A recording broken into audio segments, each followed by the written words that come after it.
You repeat it yourself 10 times, time to brush your teeth, and your child just sitting there still playing and not even looking up. You started to wonder, are they just stubborn?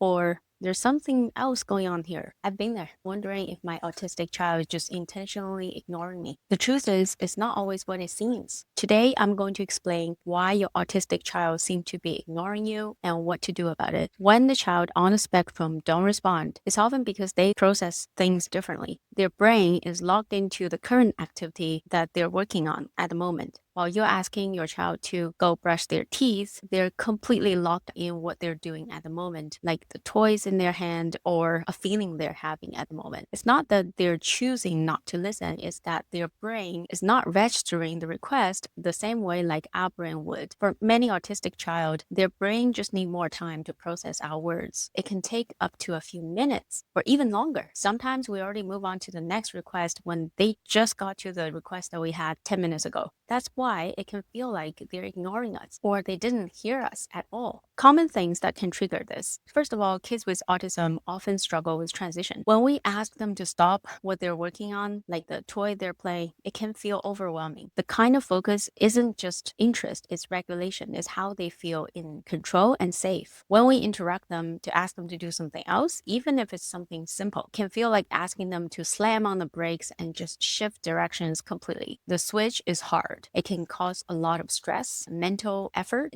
They need more time. On top of that, the sensory experience associated with the new activity may be stressing them out. For example, they may not like the texture of the toothpaste, the smell of the washroom, the sound of the running water, the brightness of the washroom lights, or even the tags on the pajamas. The idea of having to move to this activity can feel uncomfortable, stressful, and not motivating. So it's not they're ignoring us, it's that they need more time to process the request and get used to the idea that they have to go through that sensory experience. What doesn't work? These are the things that I stopped doing, and I used to do them all the time. I know the instinct is to repeat the same request over and over, louder and louder, but that doesn't help at all. If anything, it will only make them more frustrated and even more overwhelmed. Bribes, I've tried that. It helped just for a few times. When it finally becomes part of the routine, and usually it's the unhealthy part of the routine that you don't want to have, then it stops working completely and we're back to square one. And thinking they're just being bad can make everything feel like a power struggle. When we assume that they're intentionally ignoring us or being bad, it can make us eventually raise our voice or using punishment instead of encouragement. We will say things like, if you do X, we will not do Y. If you don't go brush your teeth, then we will not have bedtime stories. This will only escalate the situation. Instead of helping, this makes them feel rejected. It creates the power struggle that makes them feel resistance and misunderstood. It's not about them being bad or try to control the situation. It's that their brain having a hard time to process the request we're asking, and they need more time to process it. So what actually works? First, keep the instructions simple. Let's say your child's name is Charlie. You say something like this: Charlie, it's time to brush your teeth. Let's clean up these toys and go upstairs. These are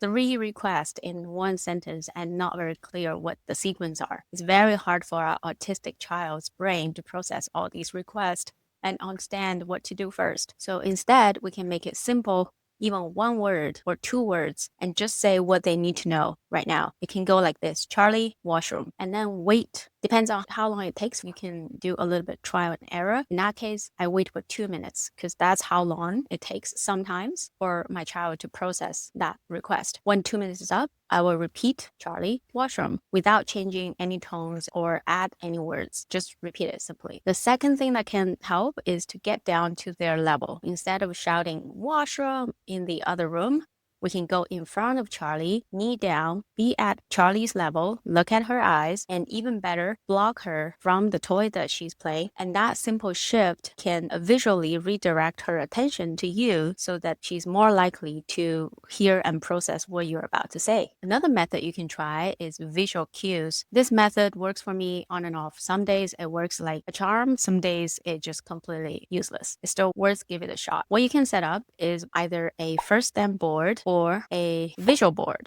You can get those boards from Amazon or from some free printable PDFs. You can hold up the board next to your child, point at the board while you're giving that verbal instruction. For example, you can say, first brush your teeth, then the stuffies, so that she can associate a reward after the less preferred activity, brushing teeth. If you don't have any of those boards, you can start simple by holding the toothbrush in front of Charlie so that she can associate the toothbrush with the next activity. Visual cues is super helpful because it can help autistic child understand the sequence, which is hard for them usually. Another method is to give them a heads up with a countdown. I know this works for children in general, but for autistic child, at least in our case, the countdown has to happen way before the usual norm that you would imagine. So instead of 10 minutes, you would count down from 30 minutes and then gradually goes down to 20 minutes, 15 minutes, 5 minutes, 2 minutes, and 1 minute. To make it even better, you can use a visual timer that gives a visual indicator of how much time is left. I found visual timer very effective because it gives my child that visual cue of how much time has passed and what 2 minutes look like. As you can tell, all of this method require us to have a lot of preparation and a lot of extra time that you would usually plan for that small transition. I found it very hard personally to stick to those methods when time is up. The time is up concept just doesn't exist in the autistic child's brain. They just don't really care that time is up. But as an adult, we have our days that's packed with activities. We need to quickly move on to the next thing.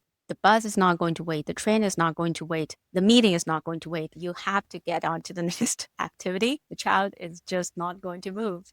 When time is up, it's hard for me to follow this method and I would default to rush her, which will always escalate and never work. The final and most important tip I would give is to give yourself extra time and be mentally prepared that this is not going to be a 10-minute transition. It's going to be a 30-minute transition, even 1 hour transition. Just give yourself enough time so that you're not mentally rushed. Don't think 5 minutes transition is normal. There's no normal in this setting. Just 5 exit, 10 exit, having the extra time really helped me go through the process calm and firm. The more we practice, the easier it gets. It doesn't work every day. Sometimes it's still going to be hard. There will still be meltdowns, and that's okay. I promise you, it's going to get better. You're doing an amazing job. 5 things to try when your autistic child ignores you. Keep instructions simple, get down to eye level, use a visual cue, count down visually, and give it time. Try it out and let me know if this helps. I would love to learn from you. Parenting a child on the spectrum is like learning a language. The more we practice, the better we'll get. As always, thanks for watching. I appreciate you. See you next time.